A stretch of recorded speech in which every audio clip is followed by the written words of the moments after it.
Hello everyone, this is Tom Uren. I'm here with another Between Two Nerds discussion with the Grugq. G'day Grugq, how are you? G'day Tom, I'm fine, and yourself? I'm good. This week's edition is brought to you by Authentic, the open source identity provider. I had a chat with Authentic's CEO, Fletcher Heisler, all about the reasons why you might consider using a different identity provider out on the podcast channel this week. So, Grugq, there have been a lot of military action between Iran and Israel that's kicked off recently. Oh. And there's been some, I think they're pretty significant cyber actions that have been carried out I beg to differ, sir. Okay, but... yeah, that have been carried out by a purported hacktivist group called Predatory Sparrow, or on Gonjeski Durand in Persian. Don't know how to pronounce that. Everyone thinks, or at least I think, that Predatory Sparrow is Israeli military intelligence or their cyber espionage operators. Yeah. So it's conducted a number of operations that have targeted Iran over, I think, almost a decade now, under various guises. It seems like there's a history. And it pretends to be a hacktivist group.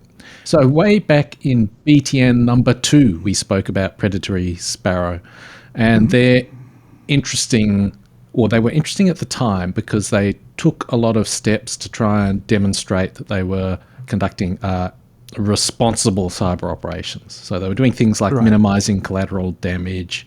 And demonstrating it as well, right? Yeah, they would... when they disrupted Iran's fuel subsidy system, they warned emergency services beforehand.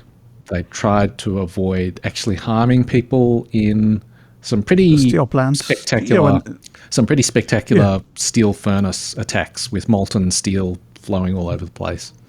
Right. Now, they've claimed responsibility for two pretty significant hacks on the Iranian financial system. One, they said they deleted data from Bank SEPA, which is one of Iran's oldest bank. It's not, when I looked, the latest data I could find said it was the 5th largest back in 2008. I don't know how significant it is nowadays. It's significant less for the size overall as for the ties to the regime and the way it's being used politically. I think it's much more of a legitimate target than it is necessarily the most useful banking target.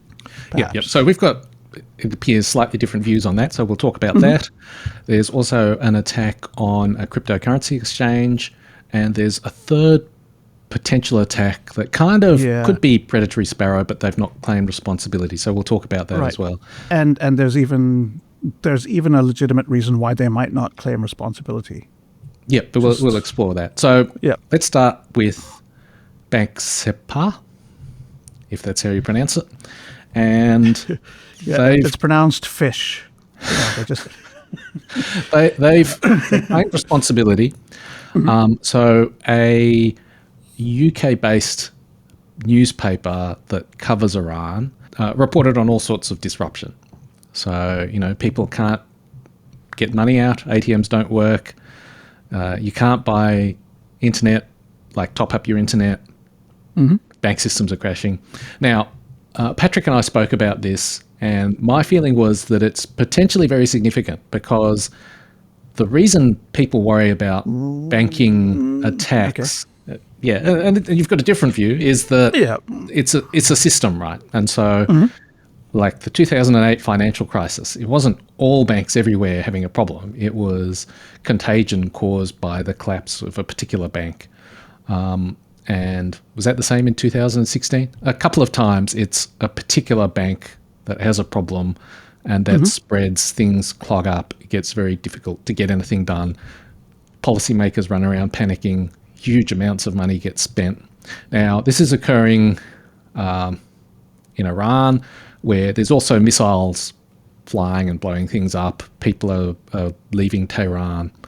Now, there was a Wall Street Journal report that had some speculation about the timing. Is that right? I haven't read that one. Yes. Yeah. So there's this WSJ article basically they point out that in Iran, wages are paid on the 22nd. And so there was speculation that by attacking prior to the 22nd, it would disrupt people's wage payments, essentially. I find that very thin. Basically, if you're going to disrupt payment on the 22nd, why would you attack 5 days early and give, 5 days of potential recovery time? Right. That doesn't make sense to me. You could attack on the 20th.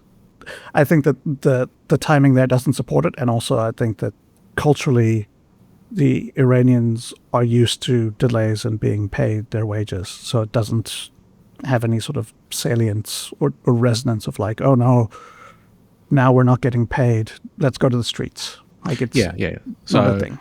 I think it could potentially be significant. Predatory Sparrow has in the past demonstrated that they've understood a system really well and I guess calibrated what they do to what they want to achieve.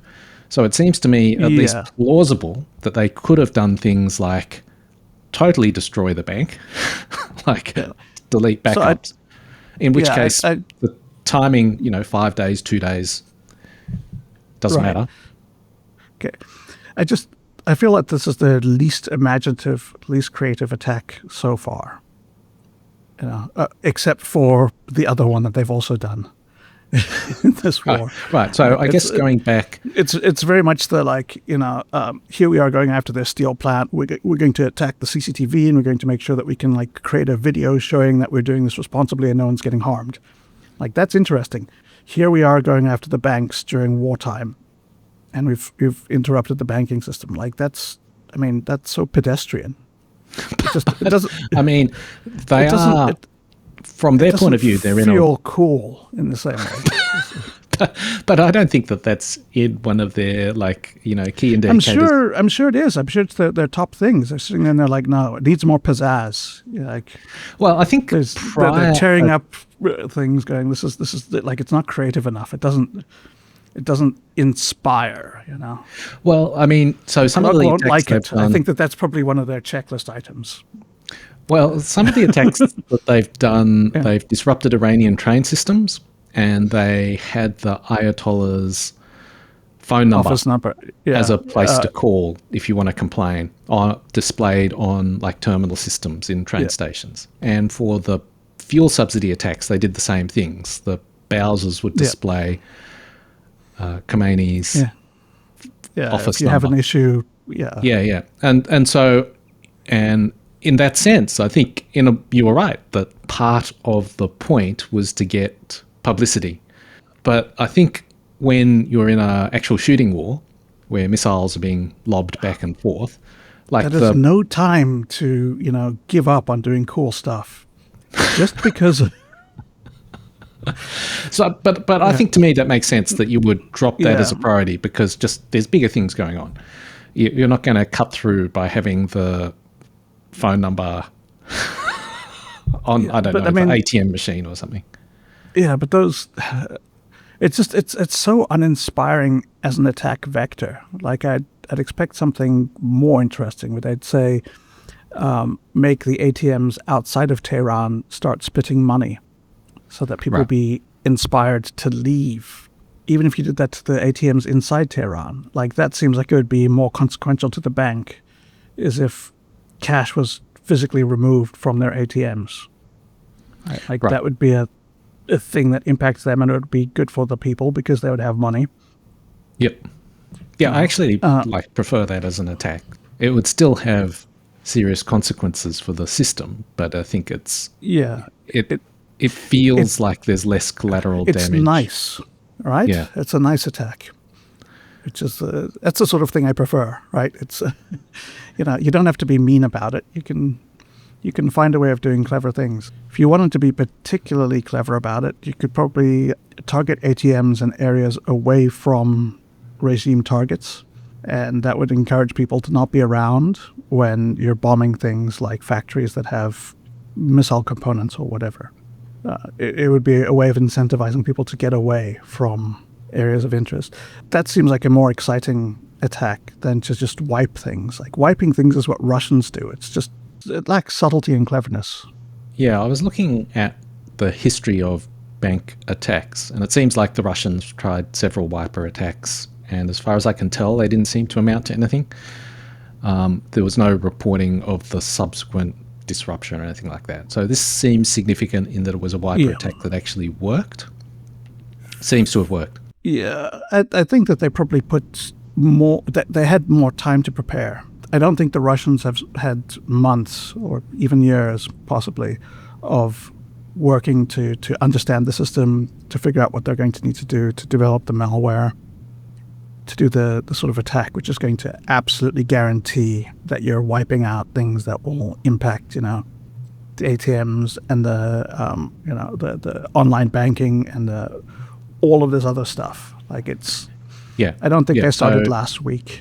The Bank of Bangladesh, which was hacked by North Korea, I think the reporting said that they were in there for maybe 18 months or something like that. It was quite a long time, more than a year. And they still screwed it up. So yeah, that's right. Attention to detail, people. So I would expect that the timeline for this is as long or longer. Because sure. I think the bank seems like it was a legitimate target in terms of understanding money flows. It would have been an intelligence target. Yes. For who knows how long, decades maybe. Right. I think it was sanctioned. The number 2007 or 2008 seems to ring a bell at one point. So anyway, I think they've been hacked since they've been online. Yes. Probably. Yeah, so it seems to me that the Israeli group is competent enough that they could have calibrated whatever they wanted to do. Yes. Yeah, I think it was very precise in they weren't just flipping a bunch of switches and going like, this is going to probably take down the whole system, I'm guessing. Right? They knew exactly which systems had to be wiped in which order and so on. So so my concern would be they went all out and wiped it out totally. I can see that there's probably a lot of different levels where they could have wiped out particular things or left enough backups to restore or something. Anyway, we don't know exactly what's happened. Now, even in that worst case, you're disappointed in this attack because of... Yeah. But what about the impact, though? Well, just briefly, I think what would have been more interesting, at least to me, would be a targeted wiping, right? If they'd chosen, for example, if they'd erased all of the debt that the bank holds, right? So if they'd spent, they've had access for years. If they'd spent that time, interfering with the backups, so that the backups would be unreliable and couldn't be used to restore certain critical information, and then they wiped out all of the debt that the bank holds, I think that would cause the bank to collapse, because that's the bank's money that's gone. Right. Like, you leave everything else, like all the customer accounts can still be used, all the commercial banking that they do would be left alone, but they no longer hold any debt. Right? They have no idea who owes them money. They don't know any of that stuff. I think that would be a massive disruption, and it would cause the bank to collapse. And I think that would be an interesting attack. Right. I actually think that if you're in control, you would just recapitalize the bank, which would be probably very painful for the government. Yeah. But in terms of, you can't let it collapse.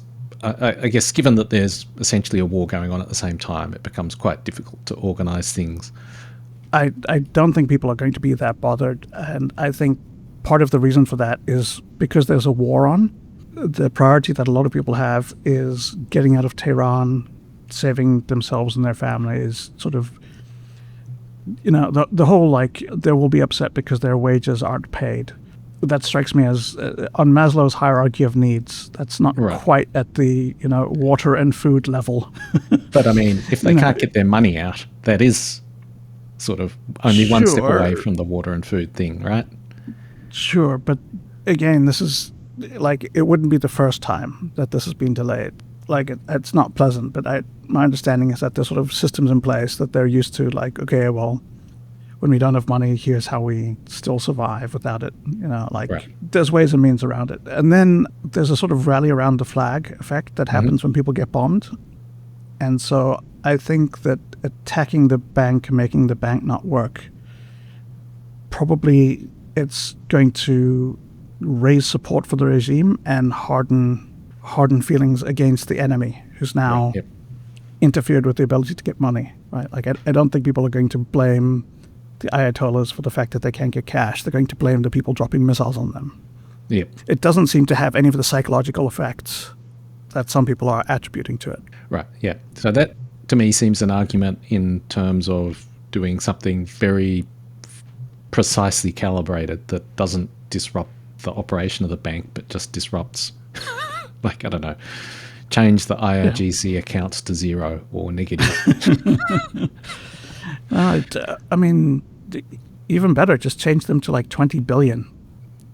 Right? Huge amounts of money that they can then spend that doesn't exist, cause runaway, rampant inflation. On the other hand, it is fair to say that wiping is a very immediate attack, which during a wartime you probably want. Whereas, attacks that take a lot longer to have an actual impact are probably less interesting or less useful. Like if it's going to be, here's a thing we could do today that's going to pay off in 6 months. Yep. Like I don't think that's going to be greenlit in the same way as, here's a thing we can do today that will pay off today. Right. Okay, so there's another attack that they claimed responsibility for on an Iranian cryptocurrency exchange called Nobitex. And again, the justification was the same, sanctions busting. Yep.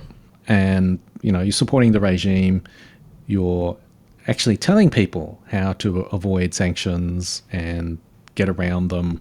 And this is what happens if you do that. And so they to be fair, it just means that the Israelis got there before the North Koreans. So it was a race, and they took at this point over $90 million worth of cryptocurrency and sent it to burner addresses right. that no one controls. And so, the addresses contain, FU IRGC terrorists, Nobitex in the address. So over half a dozen different cryptocurrencies. So they're clearly sending a message. We don't like what you're doing, and you're never getting your money back, ever. That's the same combination as my luggage. OPSEC fail. Yeah. So again, it seems like you could calibrate exactly what you're doing to particular accounts if you wanted to. I don't know what they did. The exchange themselves has acknowledged that they've been hacked. If you read their messages, they're less negative about the whole incident. Like it strongly suggests that they're not actually hacktivists, that they're right. Like if you were a hacktivist turning down $90 million for, an ideological position, that's quite hard to do, I think. Yeah. So I think this raises the question to me of why bother? Like I said before that everyone believes that they're part of the Israeli military. Why have this hacker persona? Like, what's the point? What's the purpose? Yeah, like what do you accomplish?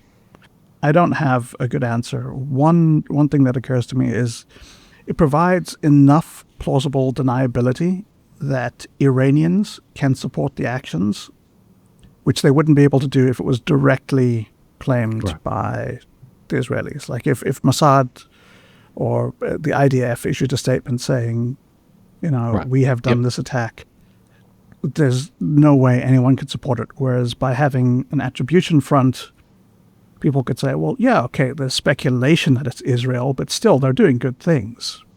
Yeah. In one of the attacks, the bank attack, it posted on X that thank you for the brave Iranians who helped us in this attack. And it posts in Farsi and English. So it's not posting in Hebrew, for example. Right.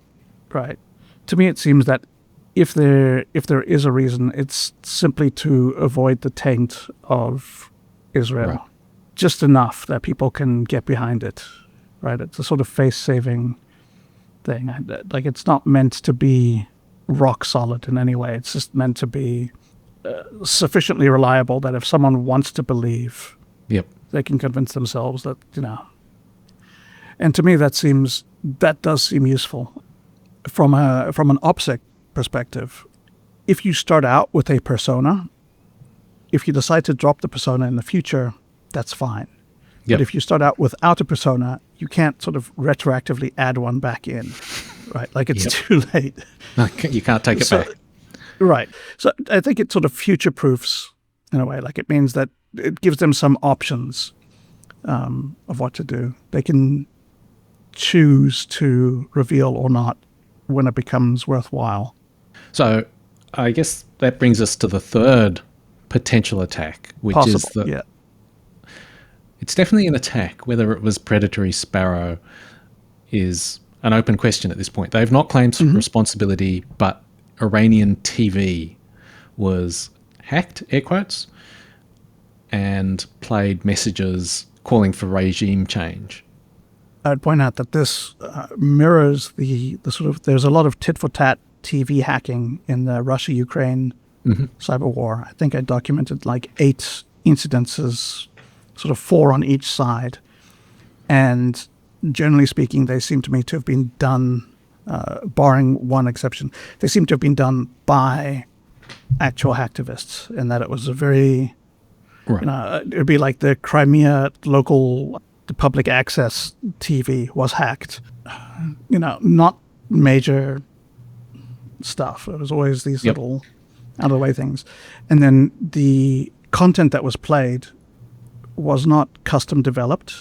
It was sort of just, we were going to play a bunch of Zelensky clips off of Facebook, or here's a PowerPoint presentation that we put together. It wasn't like, it wasn't slick, and it didn't have a feel of like an actual production that created a TV program to be injected. It was just a very amateurish, and this didn't seem that. It seemed a little bit more polished, at least. Right. So one of the previous hacks, I think this was Predatory Sparrow, it broke into a notorious Iranian prison, and it captured CCTV footage, and it displayed that footage while I think it cut it together with vision of the security room in this prison as the screens were gradually changed to display the hacker symbol, so that you could see the security personnel reacting to the gradual cinematic, like you would do it in a movie. And so the orchestration and the planning and the production value was very high. Now, this TV footage, what I've seen is a video of a TV playing Iranian TV, and it was satellite TV. So my understanding is that the bar to hijack satellite TV is not necessarily very high. Right. So in that sense, it could be anyone. However, some of the recent hacks, Predatory Sparrow has put out short videos, and they've used this quite distinctive red Farsi text, and some of that appears in this video, but that's hardly a strong indicator. Well, red text, that must be Israel. That's right. And it could easily be, we've seen this hacker group use this color text, so we'll use the same text. Right, absolutely. I don't think that they have a trademark on red Farsi text, and I don't think that they're enforcing it strongly.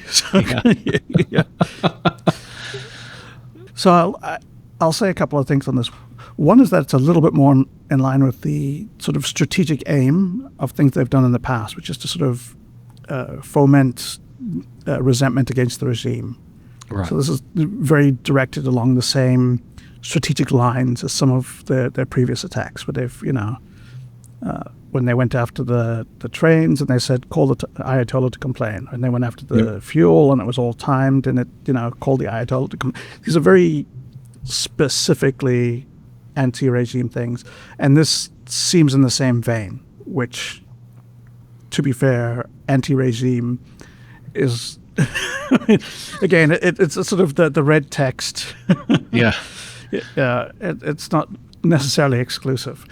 But I think the other thing is it's a little bit the appeal to the people as opposed to destroying a bank, which seems very like destroying a bank while in line with some of the other things they've done, like destroying the steel or going after the prison, where they're directly attacking pillars of regime support.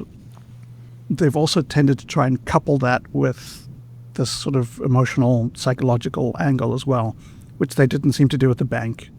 So maybe this is making up for it, right? They're like, 100% psychological and 100% destructive. So it's sort of combining them, you've got a nice mix of both.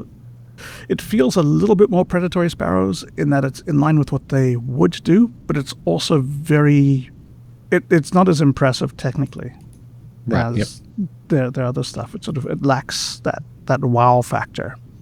Speaking of the bank, there was a ransomware attack on it a month or two ago, and there were people drawing a link between this and I think the group was called Codebreakers. And it's an attractive idea in that they published documents. I think it was a data extortion attack. But to me, it seems like if you're Israel and you're preparing for the potential of a military conflict, you would just hold your fire and not tip I don't your think hand. You'd show your hand. Exactly. Yeah, it's just... it's an opportunity to get caught. Right. You do something silly that has no strategic impact and potentially destroys a future operation. Yeah. It doesn't make sense. It's probably very frustrating when that happened, actually. That's right. Predatory Sparrow sitting there going, no! Yeah, well, that's the thing. Now Codebreakers is going to have Mossad after them. Okay, so the TV thing, I think that's up in the air. It could be anyone. It doesn't have the flavor of the Predatory Sparrows. It does fall in line with their sort of ideological and strategic objectives, but they've been quick to claim credit. I think that's been a big part of their thing. So the fact that they haven't... I mean, the whole history of Predatory Sparrow, it seems to be that they push the boundaries of what is an, air quotes, acceptable cyber attack. And then they publish material that goes, look, we're actually being quite responsible. We're being very careful. And so the TV hack doesn't fall into that category of, it's a TV hack. It's not a big deal. You don't need to justify. I mean, again, there's been so many of them, and it doesn't... I don't think that there's any academic literature discussing, what would happen if the TVs got hacked. Whereas, the systemic risk of TVs being hacked.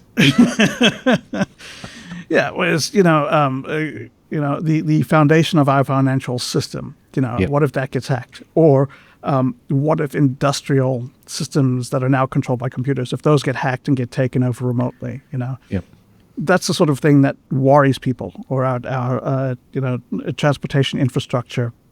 So, the Predatory Sparrows have sort of always been at the cutting edge of what's sort of acceptable, but always, as you said, it's sort of presented in this way of here's how we did this cutting edge thing in a very responsible way. Here's how we've pushed the boundaries of what can be done while also minimizing the harm and the impact outside of specific targeting. The TV hack doesn't seem like that. It seems maybe even opportunistic, the sort of thing that any hacktivist could do. So I'm going to say that there's two solid Predatory Sparrows attacks. I wouldn't rule out there being future ones, but they're probably not going to be the same caliber of creative and cool that we saw pre-war. It's going to be more of these sort of very practical, straightforward, pedestrian, boring. These are beige. Any cyber attack that can be thought of and written about in the academic literature is probably not an exciting cyber attack. That's my Right. That's my position. Yeah, so I guess we're both wishing for an end to the war and more exciting cyber attacks. Let's stop the war and go back to the cool hacks. Yep. Thanks a lot, Grugq. Thanks a lot, Tom.